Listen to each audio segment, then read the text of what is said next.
Hi, my name's Bobby and I'm in recovery. Hey, Bobby.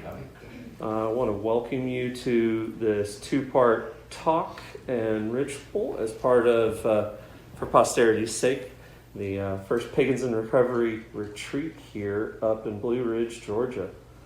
So today I'm going to be talking about emotional sobriety by bridging the mind-body disconnect. For much of his journey in recovery, Bill Wilson struggled with the concept of emotional sobriety.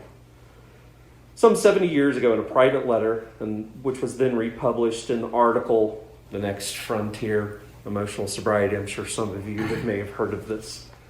He had this to say: "Since AA began, I've taken immense wallops in all of these areas because of my failures to grow spiritually and emotionally."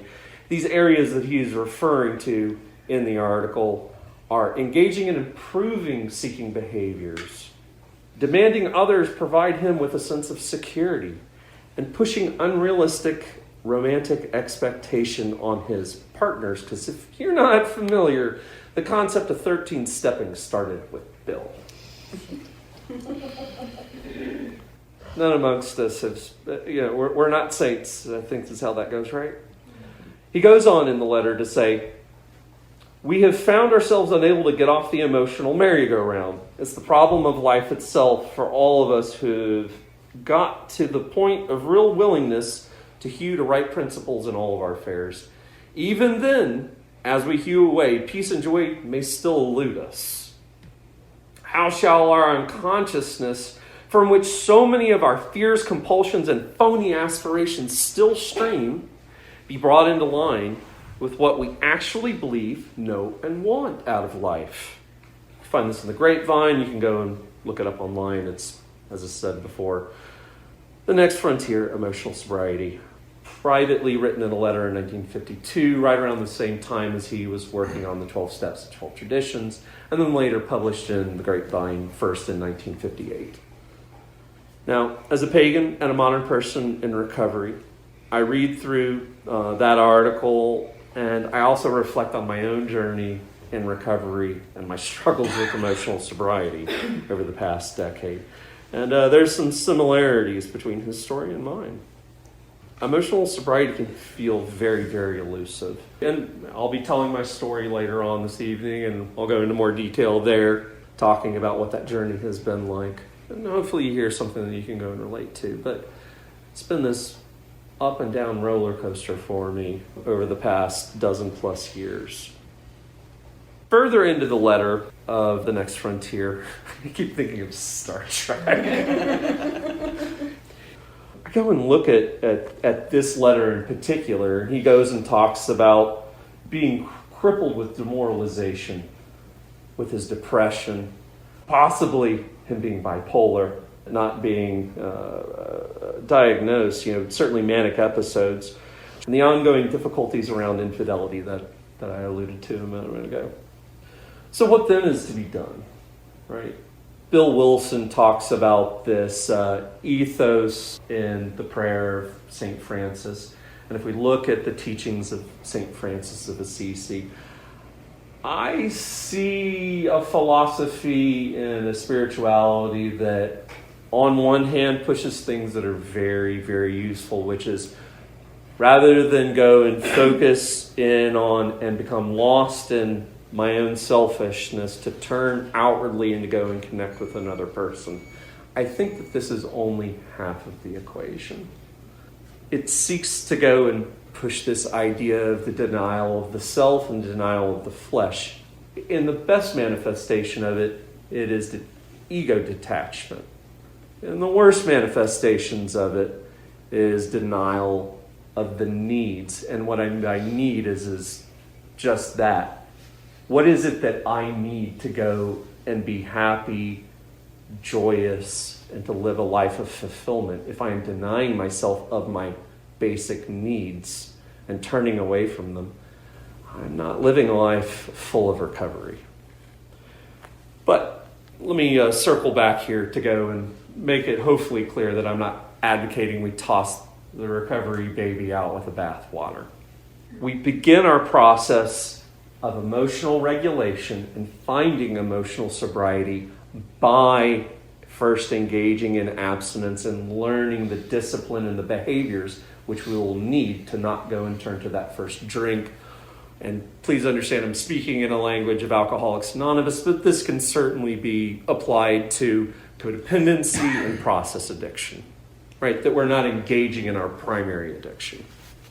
When we began to engage in abstinence from our addictive cycles, we gain new abilities in early recovery by our mind no longer being suppressed by our primary addiction. Yet in Bill's case, and for many in recoveries, this approach of detachment leaves them feeling overwhelmed, doesn't help the person in recovery recognize what their needs are, and leaves many to slide backwards towards relapse. Even in active sobriety, we'll then have things which we engage in to go and to disassociate and disconnect ourselves from an overwhelming and emotional state that we may run into. We may run into memories of past neglect by our caretakers, the specter of physical and sexual abuse, natural disasters, car accidents, generational wounds, or even just the unhealthy cultural expectations leading us to unconscious repression and disconnect from our emotional state. We then learn from family and friends to both repress and suppress our emotions through the cycles of substance abuse and process addiction and codependency as we seek to cope. These cycles of addiction lead to diminishing returns. I hope I'm not spelling out anything new to anyone. And returns of relief leads us to diminishing returns of relief from our emotional dysregulation, paired with further building consequences that add up to growing instability in our lives.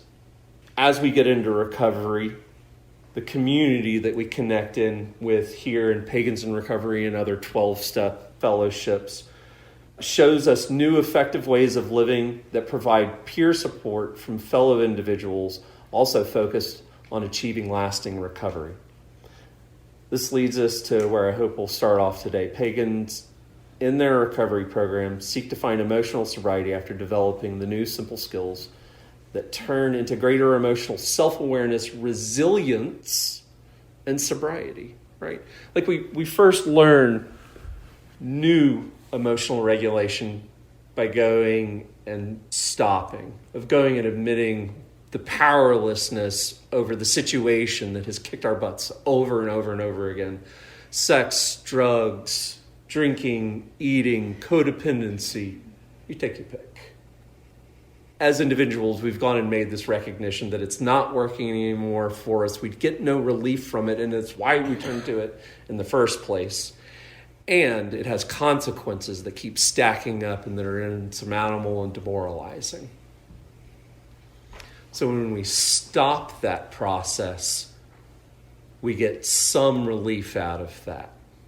And then we learn to go and turn to a fellowship to go and help us learn to develop the discipline of checking in with others, going to meetings, finding a sponsor, eventually beginning to go and do step work, to go and find awareness of why we've gone and engaged in this process.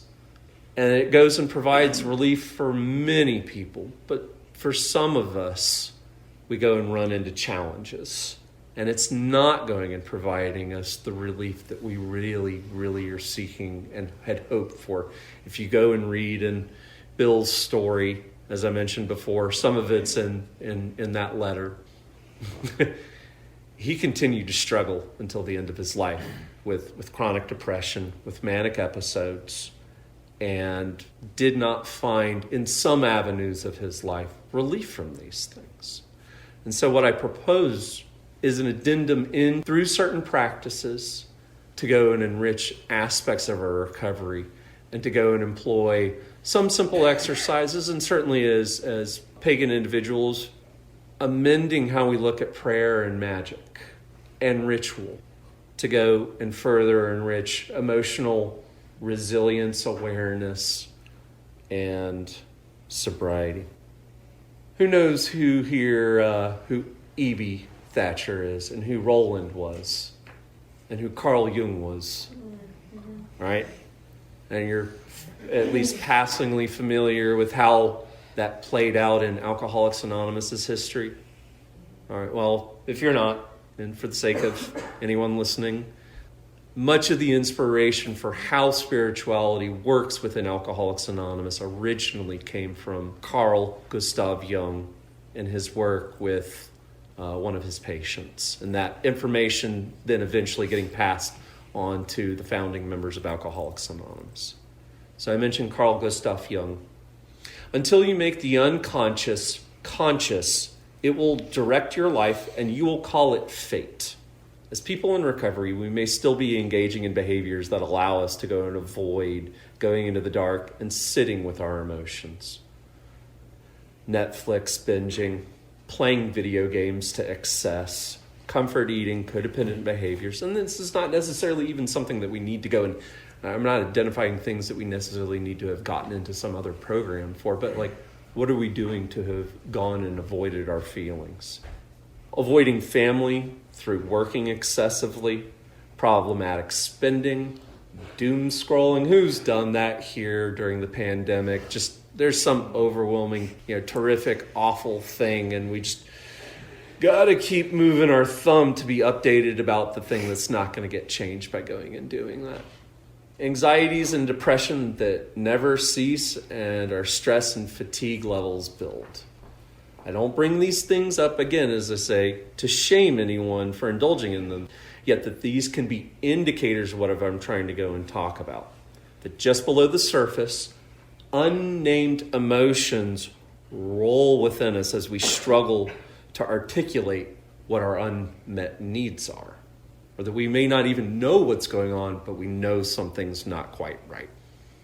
I challenge you all for a moment to go and consider that if we do not identify what is going on within ourselves, we cannot meet our needs nor express them to our loved ones to ask for assistance in meeting those needs.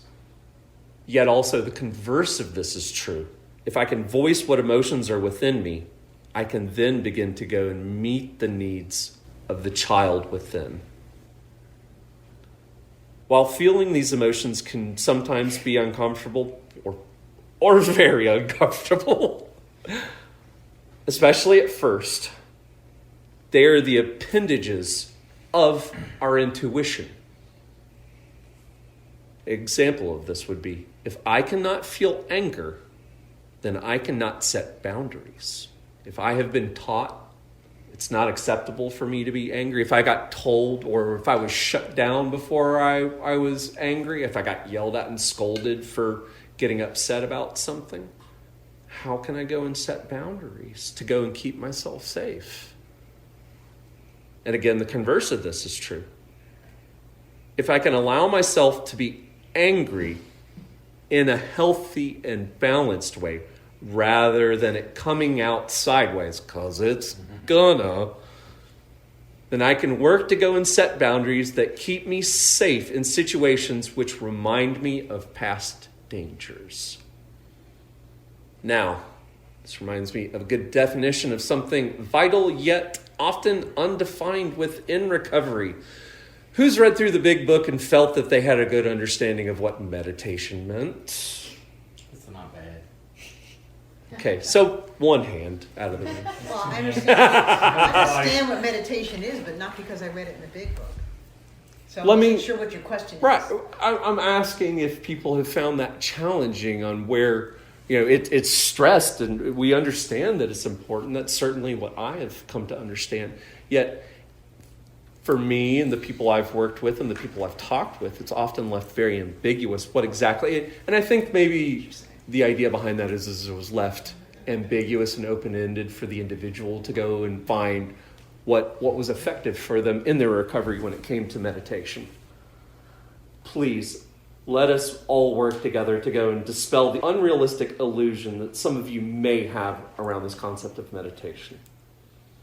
Meditation is not a state of bliss experienced while wearing a robe with a shaved head.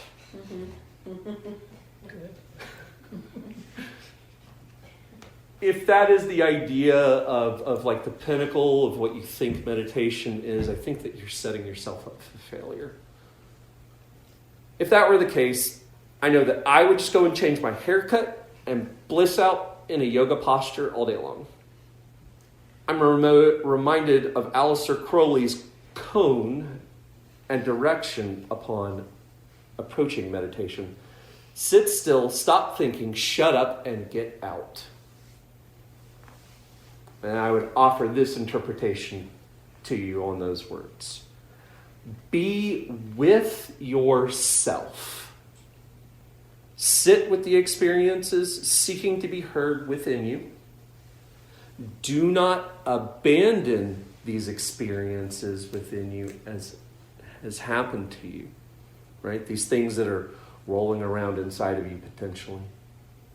Listen to what they have to say and get out of your own head in the process, and get them out of your head in the process by going and making those things within you feel heard. Maybe this will speak to some of you. Think of them as past experiences of a child sitting in the darkness. Be that adult to go sit with it now. Find the courage and the quiet needed to make that past part of you at peace. When next you find yourself doing amends work and you're reminded that you need to put your own name at the top of the list of amends, consider that sitting with yourself and making the parts of you that have felt unheard and unlistened to and unprotected, make them feel safe. Now, how is it? I've thrown out a number of very emotionally charged circumstances that I think some of you may be able to go and relate to, but it's also a little heavy. So let's see if we can go and lift this up. Hopefully illuminate that it doesn't need to be sitting in some posture with a shaved head and a robe, as I said, nor also heavy, terrible thing. It can be simple. And sometimes it will be, and you will be surprised by it. How then is emotional awareness first begun to be achieved?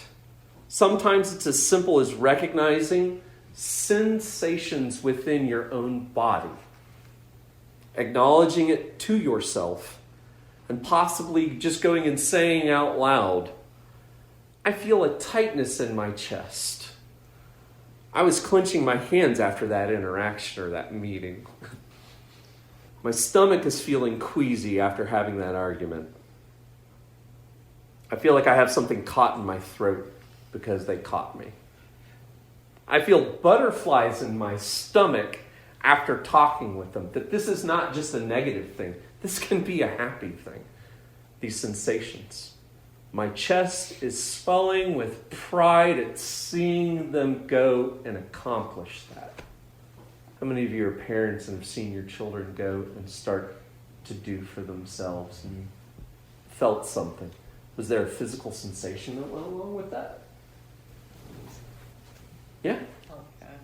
Yeah. This doesn't need to be sitting in the dark with the things that we don't want to look at all the time. This can just be as simple as, I recognize I feel this in my body. And there's an emotion that this informs.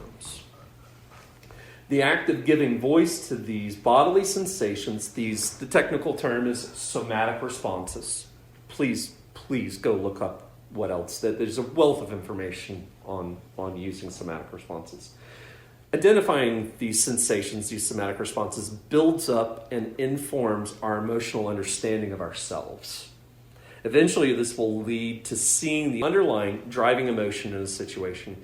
If I'm seething with anger at my partner over a full sink of dishes, it's probably not about the dishes.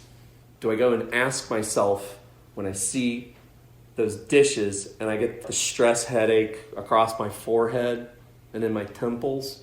Do I ask myself, after going and recognizing where I'm feeling it in my body, do I go and then gain a deeper understanding and awareness of what's going on with me, and then maybe I go and recognize there's something underneath that anger? Am I unable to yet admit the primary emotion around the self-esteem issues that I'm experiencing, and that is leading me to being fearful of being stuck in this relationship? That it's actually this anger I'm experiencing in this hypothetical, it's actually fear. Identifying the primary emotion is a skill that has slowly developed through this process, of going and checking in with our bodies and then working to go and identify the emotions we're experiencing. However, I cannot stress this enough. I will repeat this twice.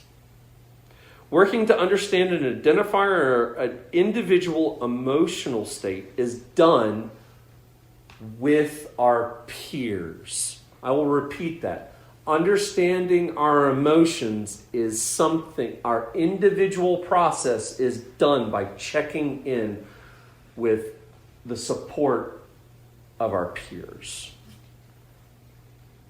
Either through reporting to them, reporting to one another as we work to understand our emotions, or by having a peer support group, I don't know, maybe a fellowship. And the important thing is that we have a peer support group, a fellowship that doesn't seek to go and shut down our emotions. Show of hands. Who had a parent or caregiver go and tell you that you didn't actually feel that way or yelled at you when you got upset? So, in simple terms, and I don't want to go and bring up something uncomfortable just because. This shuts us down and doesn't allow us to understand and process that emotion, so it gets repressed. And it doesn't just disappear and go away, especially if you have problems with addiction. The process of healing requires having a safe, supportive peer group, such as our fellows in recovery, who allow us to make mistakes as we work to understand possibly long, muffled emotions. As we better understand ourselves while working with others, we know our own selves. This process affords us glimpses into the essence of who we are as individuals. What I'm trying to go and say here in the next section is there's a reward at the end of all of this. From my own personal experience, this idea of personal essence is described in my religious tradition, the true will, or literally thelema. It is more than a profession that we feel drawn and connected to. It's more than a singular task. It is those things which are a unique expression within us of the universal will or the will of God. Remember hearing those things in the big book. This unique expression of the universal will manifesting within us and also within each of us. And this is part of that process of growing up in AA or in 12-step fellowships, learning to understand who we are. Go and take that. This essence points towards a life's purpose, a reason for incarnating into the flesh here, all of us doing this together. This is possibly the biases of my tradition, but as I understand it, my soul chose to incarnate into this life so that I could live and to understand myself and to be in harmony and fellowship with all of you and everyone else as you all do the same process of working to go and understand yourselves. But again, those are my biases being a Thelemite. To go and put it into more practical terms, it's a reason to go and to keep moving forward on the journey of recovery when it gets difficult. Because it gets difficult. We will go and run into death and despair.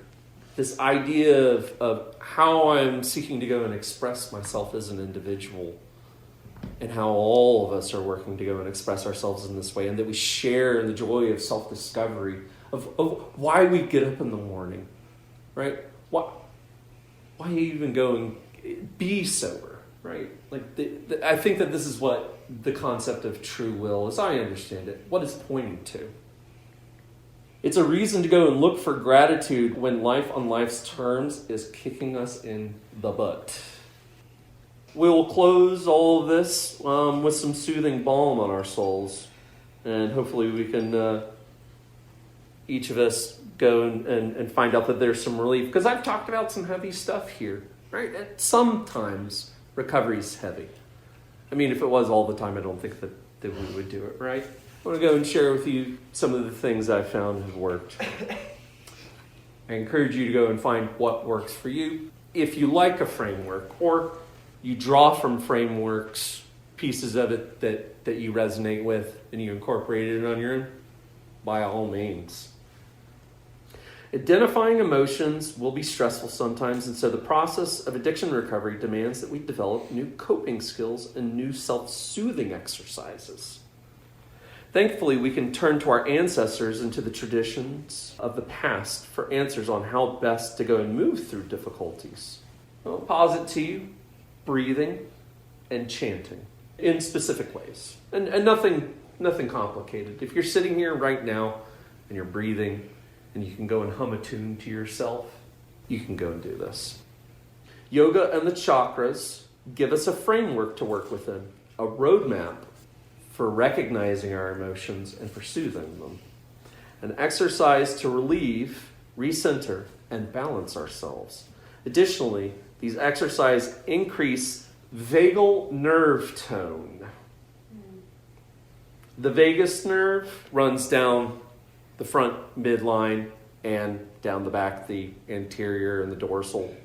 The vagus nerve connects our organs to our brains and regulates the functions of these organs. And I know medical professionals, I'm way oversimplifying all of this for the sake of conversation, for the practice of utilizing some exercises for the purposes of emotional regulation within the context of recovery.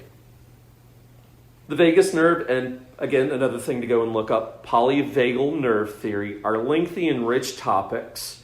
For the sake of our discussion today, the chakras and polyvagal nerve theory are respectively a spiritual and neurophysical way of describing the same concept of the pathways within us that control our instinctual and emotional responses.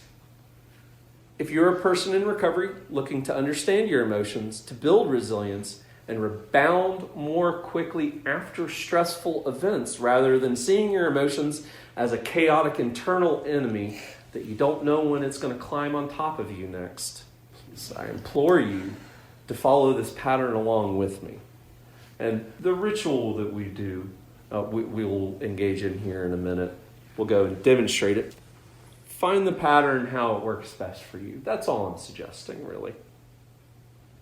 Identify the sensations within your body and connect them to the emotions you're experiencing while sharing this journey with your fellows in recovery. Check in with yourself. Check in with your fellows in recovery. Learn the basics of yoga, focusing on the chakras, breathing exercises, and the chanting of seed mantras as a means to go and return to your center after you've become dysregulated. Really, when it comes down to it, breathing evenly and deeply to help you come back to center, and going and using the chakras or some similar system to go and help understand, okay, I'm feeling this sensation here. There's these emotions that go along with that center within my body. Like if I'm feeling tightness in my chest, I'm anxious. I don't like being where I'm at. Like that sort of thing. Then recognize how manifestations of your unique essence or true will appear in your life and make a commitment to bringing your life into harmony with your essential part as a means to enrich your life in sobriety and recovery. I often visualize these three concepts. A number of you are familiar with and enjoy tarot. The Lover's card is associated with Gemini. So I think of it as the twins going and wrestling within an idea being worked out internally, being wrestled between two brothers. And then I look at also it as temperance, that I work to go and temper myself when I've become hardened by some stressful situation. That I go and relieve the stress within me. I think of metalworking. As I temper myself, I go make an ideal location to go and incubate the idea of my life's essence.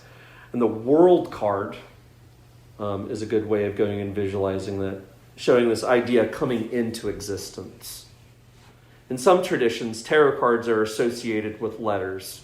In my tradition, we go and associate them with the Hebrew alphabet. And so the Lover's card, the Temperance card, and the World card are Zayin, Samak, and Tau, or ZST would be the English equivalents. It is my wish today that these ideas offer to you new comfort and enliven your journey as we trudge together on the road of happy destiny. May the gods bless you and keep you until then, my friends.